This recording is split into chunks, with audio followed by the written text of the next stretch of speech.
Hello everyone, how are you doing? This is MD Tech here with another quick tutorial. In today's tutorial, I'm going to show you guys how to hopefully resolve if your system idle process appears to be taking up a lot of CPU and system resources on your Windows computer. Process itself is generally used to power down the CPU when it's not being used. So since the processor always needs to be operating, it'll keep running even when there's not applications being run.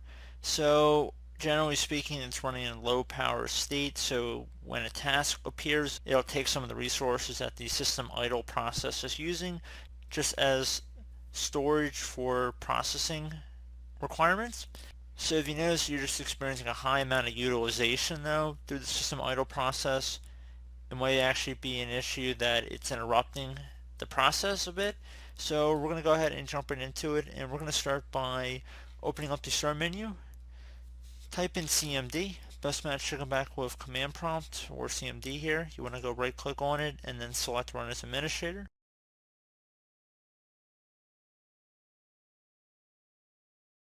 If you receive a user account control prompt, select yes. Now in this Elevate command line window, you want to type in SFC space / scan now. Scan now should all be one word attached to that /. So again, SFC space / scan now.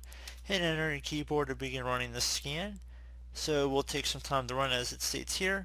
So you might have to reboot your computer if you accidentally type it in once, and it looks like I already initiated the scan before restarting my computer. So I'd have to restart and run it again, but I would just follow along with the on-screen instructions here. It should automatically begin the scan, and once it's done I would suggest restarting your computer, and hopefully that would have been able to resolve your problem. So as always, thank you guys for watching this brief tutorial. I do hope I was able to help you out, and I do look forward to catching you all in the next tutorial. Goodbye.